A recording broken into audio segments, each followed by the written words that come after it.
já na potência elétrica. Potência elétrica ela pode ser dada aí, ó, por meio do produto da tensão com a corrente, certo? O famoso pio. Só que como a gente definiu agora essas duas leis de Ohms, a gente tem alguns pontos aqui que a gente pode analisar. Por exemplo, se eu substituir aqui a relação direta aqui, ó, da lei de Ohm, no lugar do U, eu obtenho uma outra relação, uma outra maneira de eu calcular a potência, que vai ser essa daqui, ó. Certo?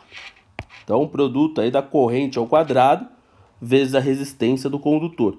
Agora, se eu isolar da primeira lei de Ohm a corrente, né? Então, ficar com essa relaçãozinha, eu posso calcular a potência por meio dessa relação aqui, ó.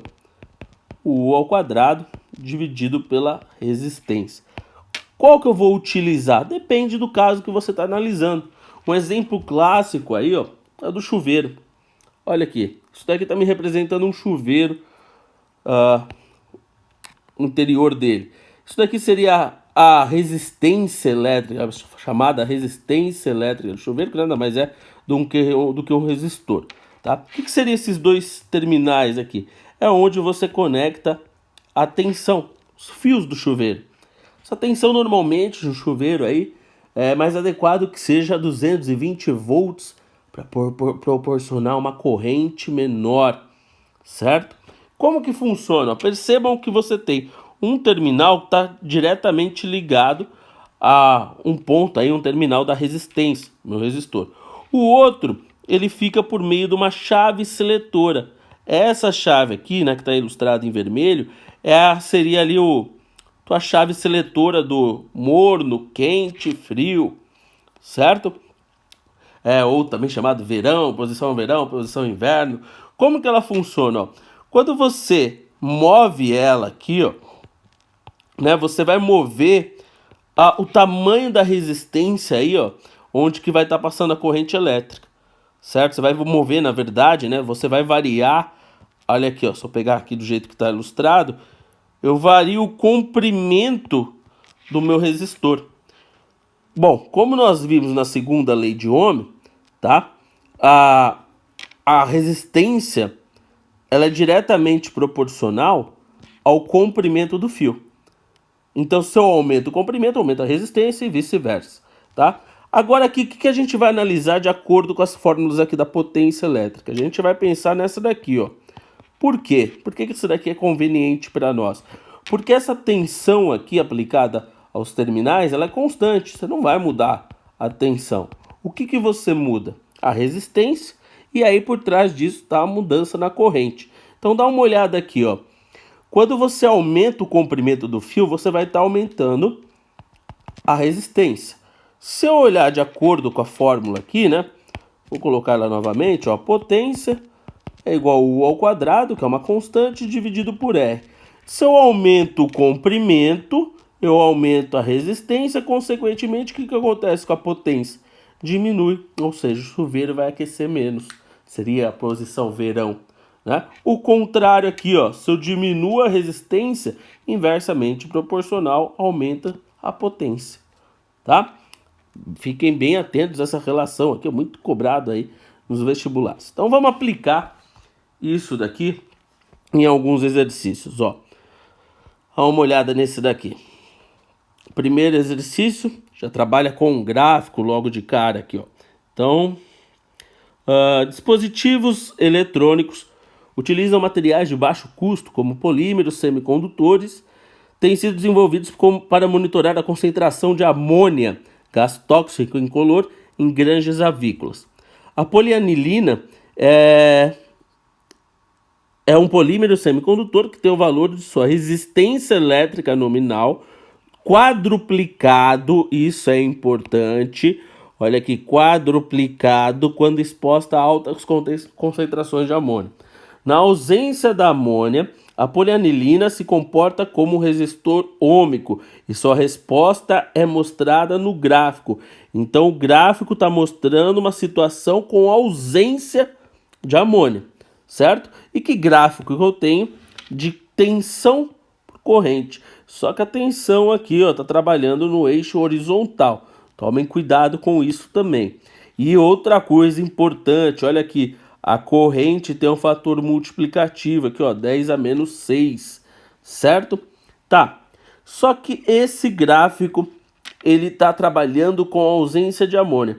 Então, eu consigo obter, por meio dele, a resistência, tá?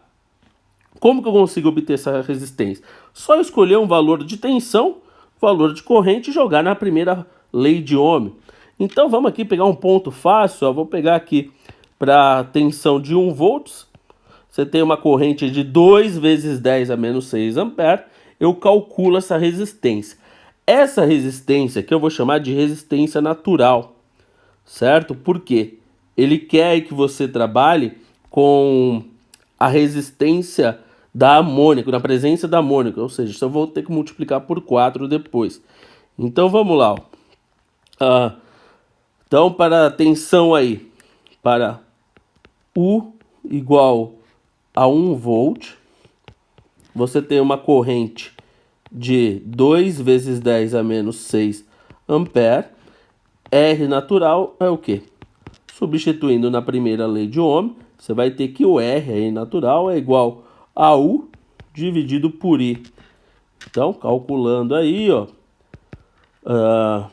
1 dividido por 2 vezes 10 a menos 6, você vai chegar a uma resistência aí, N de 0,5 vezes 10 a sexta ohms. Tomem cuidado, porque se você não prestar atenção na interpretação no enunciado, você já iria marcar a letra D aqui, ó, só andar com a vírgula. Mas não é isso que ele quer. Ele quer o valor da resistência com amônia, que é 4 vezes essa resistência, tá? Então, multiplicando aí, você vai chegar no valor de 2 vezes 10 a sexta ohms. Então, a resposta aí, ó, vai estar aqui, 2 vezes 10 a sexta, letra E. Olha que legal. Bem tranquilo, né? Agora, olha o segundo aí, ó.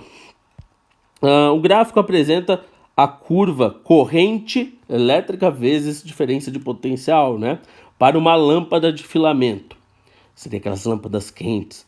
Sobre essa lâmpada, considere as seguintes afirmações. Poxa, você já observa logo de cara, né? O gráfico aqui não tem fator multiplicativo, mas você já observa que é uma curva. Se é uma curva, não é ômico. Tomem cuidado com isso, por favor, tá? Então, você já anula aqui a primeira afirmação, tá errada. O gráfico não é linear. Para ser ômico tem que ser linear. 2. A resistência elétrica do filamento, quando ligado em 6 volts, é 6 ohms. Então você vai pegar aqui o valor de 6 volts, determinar a corrente, e aí se vocês observarem, a corrente é de 1 ampere, olha aqui, ó, um ponto meio chato aí do gráfico, mas poxa, bem fácil para ser calculado, né? Vamos então aqui, ó, colocar aqui embaixo. 2. Deixa eu só ajeitar aqui. Então, para U igual a 6 volts, I é igual a 1 ampere. Mesma coisa que nós fizemos no exercício anterior. R é igual a U dividido por I. Portanto, R vai ser 6 ohms. Tá correto essa daqui, certo?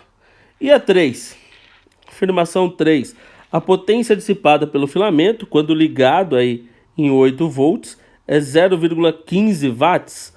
Poxa, olha ali, ó. Quando você tem 8 volts, ó, a corrente respectiva é de 1,2 ampere. E aí? Muito simples para a gente calcular aqui a potência, produto da corrente vezes a tensão. Então a potência aqui, ó, corrente 1,2 vezes a tensão 8, você fica com uma potência de 9,6 watts. Tá errado essa 3.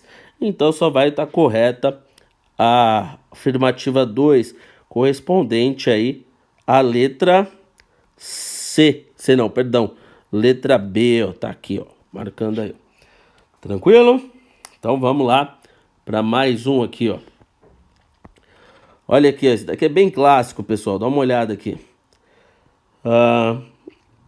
A lâmpada incandescente de valores nominais 60 watts, 220 volts. O que quer dizer isso? Para a lâmpada funcionar corretamente, para ela dissipar uma potência de 60 watts, ela tem que estar ligada à tensão de 220 volts. Ela foi ligada incorretamente a uma tensão, uma DDP de 110 volts. Nessa situação, a potência elétrica passa a ser igual a e o brilho da lâmpada, tananã, a alternativa que preenche as lacunas é.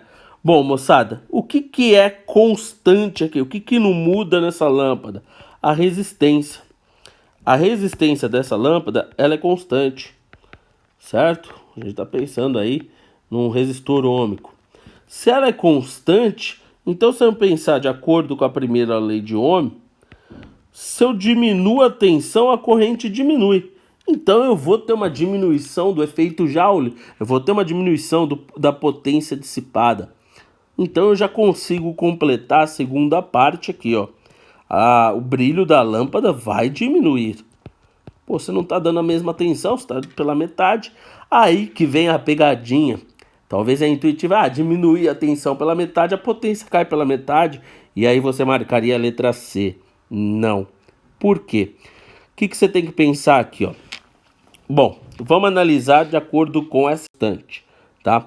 Se a resistência é constante, então vamos utilizar essa relação aqui, ó. Potência, que eu vou chamar de P0, é igual a U ao quadrado dividido por R, certo? Vou trabalhar com a ideia da tensão constante e da resistência constante. Ó, então, se eu dividir agora a tensão pela metade, eu vou ter uma nova potência. Então, como que vai ser isso? Ó? Vai ser U sobre 2, tudo isso ao quadrado, tá? Dividido por R, que não muda. Então, você vai chegar nisso daqui, ó. U ao quadrado dividido por 4R.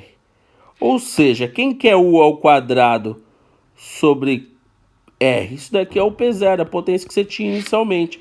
Então, quando você divide a tensão pela metade, olha aqui, você chega numa potência que vai ser 1/4 da potência inicial. No caso aí, como a potência inicial era de 60 watts, ela fica dividido por 4, portanto, 15 watts. E aí você chega na resposta da letra A. Tá vendo? Bem atento, exercício desse tipo é bastante comum, moçada. Certo? O próximo aí, ó, ele vai trabalhar a ideia exatamente do chuveiro que a gente já comentou, tá? Ele fala, ó, muitos dispositivos de aquecimento aí, muitos dispositivos de aquecimento usados em nosso cotidiano usam resistores elétricos como fonte de calor. Um exemplo é o chuveiro elétrico, em que é possível escolher entre diferentes opções de potência usadas no aquecimento da água, como por exemplo morno, M, quente, muito quente. Aí ele fala que você tem um chuveiro que usa associação de 3 resistores iguais entre si para oferecer essas 3 opções de temperatura. A escolha é feita por uma chave que liga a rede elétrica entre o ponto indicado pela letra N, que seria o fixo, e o outro ponto aí que você pode variar, que é o morno quente ou muito quente, de acordo com a opção de temperatura desejada. O esquema que representa corretamente o circuito equivalente do chuveiro é, e aí, só dá uma olhada lá no esqueminha que eu já tinha feito, né? Você tem exatamente a mesma relação. Olha aqui, ó. É como se aqui fosse o N, vamos marcar aqui, ó. Então aqui é onde você liga o N, os resistores estão em série, né? Aqui, ó, quando você diminui, se você ligar o terminal aqui, você está pegando somente uma parte do comprimento, uma parte da resistência, consequentemente você vai ter uma potência alta. Então aqui é um muito quente, depois você vem o quente, depois mais para frente que seria o morno. Então seria a ideia dos resistores associados em série ali no exercício, tá? E aí o que vai me exemplificar isso é a letra A. Olha aí. Correto? Aqui, ó, para terminar, o 5, ó. determine o volume de água em litros que deve ser colocado em um recipiente de paredes adiabáticas, ou seja, que não vai trocar calor, onde está instalado um fio condutor de cobre com área de secção reta de 0,138 milímetros quadrados. Opa, vocês vão ver aqui que a área está errada. Não é errada não, a unidade não está legal, certo? Por quê? Ele vai trabalhar resistividade aqui embaixo ó, em ohms por metro. Então tem que passar isso daqui para metro quadrado. Como que eu passo? Só multiplicar por 10 a menos 6. Então fica 0,138 vezes 10 a menos 6 metros quadrados. Correto? Tá. Ou então poderia deixar isso daqui ó, como 13,8. Vocês vão entender o porquê. 10 a menos 8 metros quadrados. Andei com a vírgula somente ali. O comprimento do fio, 32,1 metros. Certo? Ele está enrolado na forma da bobina. E aí ele está sendo ligado a uma fonte de 40 volts. Tensão que ele está submetido a 40 volts. E aí ele pergunta sobre uma variação de temperatura da água aí, ó, um delta teta, vamos colocar aqui da maneira correta, delta teta de 40 kelvins, de 20 kelvins, né? 20 kelvin. E aí ele quer um tempo aí de 5 minutos, né? Ou, passando para segundos, você vai ter 5 vezes 60 segundos aí. Ele quer que toda a energia dissipada pelo fio for aproveitada pela água, absorvida pela água. Qual que é a quantidade de água, o volume de água que ele consegue aquecer aí com tais unidades, com tais variáveis, certo? O que você tem que pensar aqui, pessoal? Aqui a potência elétrica liberada por esse fio, quando é percorrido por uma corrente elétrica, certo? Ela está sendo transformada em calor, né? O efeito Joule. Então isso daqui é igual à potência aí térmica, digamos assim. Como que eu calculo a potência elétrica? Como eu estou trabalhando com a tensão e eu tenho como calcular a resistência aqui, eu vou utilizar essa relação, ó, U ao quadrado sobre R. E aí o calor vai ser o calor sensível, eu estou falando de uma variação de temperatura da água, certo? Calor sensível aí, ó, dividido pelo tempo, tá? A ideia da potência. Antes aí da gente fazer isso, eu só vou calcular aí essa minha resistência elétrica aí antes de fazer as contas.